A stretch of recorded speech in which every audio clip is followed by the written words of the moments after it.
getting caught part of your plan? Of course. Hi everybody, and welcome to Filmfront, Episode 1. I'm Keith Spencer, editor of PopFront. So today's episode is entitled Superheroes and Ideology. So that's kind of a vague title, I know, but the general idea is we're going to talk about what ideology is and how superhero movies are, for the most part, pretty conservative in their morals. So first of all, what do superhero movies have to do with cultural politics? So the point we're getting at here is that everything is political. Whether you like it or not, even the smallest thing can possess politics, and movies are no exception. So even blockbuster, fun films like this have underlying messages, morals, beliefs, things that come out indirectly usually, and these affect us collectively, and especially when we're impressionable kids, they inform our beliefs and our ideas about the world. Superhero movies I like particularly because they're the epitome of a genre that presents itself as just brainless, harmless summer popcorn films, but they generally say really deep things about American culture, particularly about crime, about individualism, about heroism and capitalism too. So one of the most omnipresent themes in superhero films is this idea of crime. So here it is in the Teenage Mutant Ninja Turtles trailer. Crime, violence, and fear have run rampant. Our great city is being destroyed. And here it is in Batman. Pure evil. I'm necessary evil. So there's this idea that's repeated in these big productions that criminals are just inherently evil, that crime's something you're born into. What's problematic about this is that it couldn't be further from the truth. Crime tends to be social in origin, and a lot of crime is crime of opportunity. And besides that, good and evil are completely relative. There's no such thing as good or evil. It's subjective. And the ideas in these superhero films reinforce these ideologies that say that criminals are like this different class of human. They're inherently evil. It's justified to kill them. These black and white ideas are really harmful to our overall perception of community and social cohesion. Visionary, genius, American patriot. Even from an early Another age, ideology the you son see in a of lot of legendary superhero weapons of films mass is that of the lone hero. destruction. It's like this idea that things are so bad, that our social problems are so bad that we can't solve them democratically, and instead we need this ubermensch superhero to solve them for us. So generally these films focus on the superhero and his or her struggle, and at the same time the viewer is set up to relate to the superhero rather than the useless, helpless masses. And so frequently in a lot of these films, that superhero, that ubermensch, has to be rich and therefore powerful, Spider-Man being a notable exception to the wealth rule. But in Batman and Iron Man, you certainly see this. So there's this idea that collective will isn't enough to make change. You have to have money, you have to have power, you have to look the part. And these are really kind of deep and harmful ideas about human nature and how social change happens and who can change things. You have to invest if you want to restore balance to the world. Take our clean energy project. Sometimes the investment doesn't pay off. I'm sorry. You have a practiced apathy, Mr. Wayne. But a man who doesn't care about the world doesn't spend half his fortune on a plan to save it. There's also this patriarchal idea that we should just let these rich, powerful, usually white men figure out the solutions, like this default social gospel that the rich will fix things. In Batman, this really reaches its apex. It's like the people can't even be trusted to govern themselves, as you'll see in this clip from The Dark Knight Rises. You're under arrest. On whose authority? The people of Gotham. No lawyer, no witnesses. What sort of due process is this? Your guilt has been determined. This is merely a sentencing hearing. Now what will it be? Death or exile? Frank. So here you see the quote-unquote people take back Gotham, and they can't govern themselves. It's total chaos.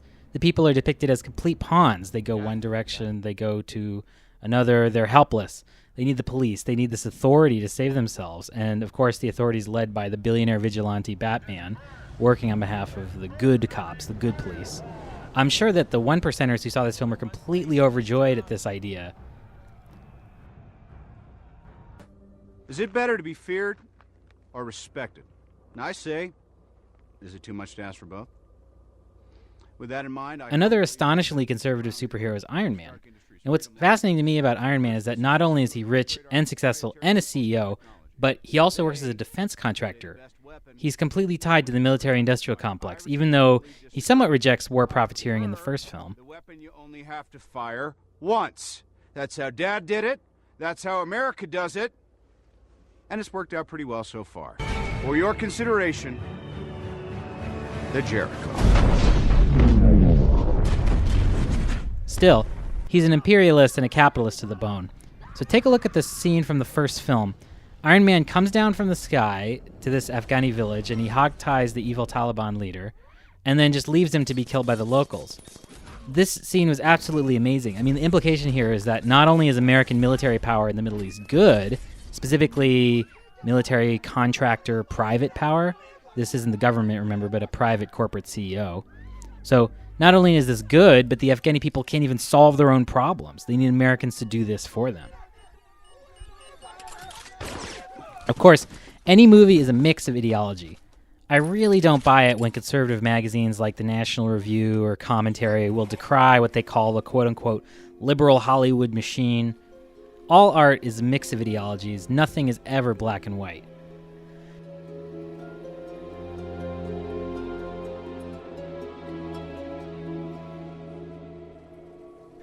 A great example of this is the film WALL-E, which is not strictly a superhero film, but it had a lot of elements of superhero films in it.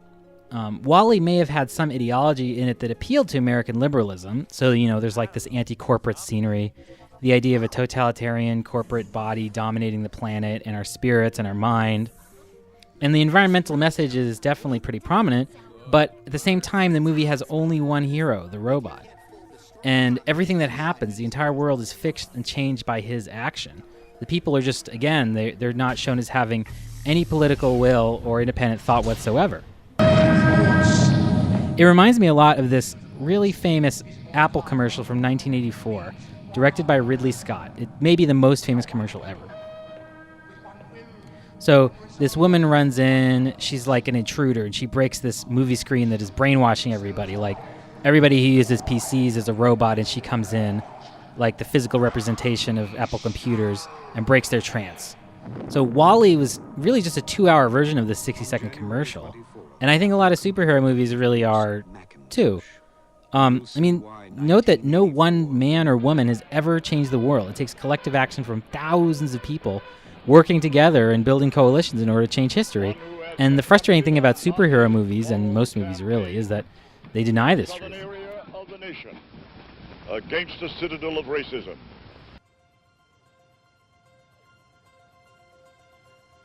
What is this place? Here's a great exception to this, X-Men. X-Men has always had a much more liberal message. So while it's true that Professor X's academy is definitely very wealthy and how it's depicted class-wise, they make these incredibly expensive vehicles, so there's some type of military contracting connected to this operation or some rich capitalist running the show or something.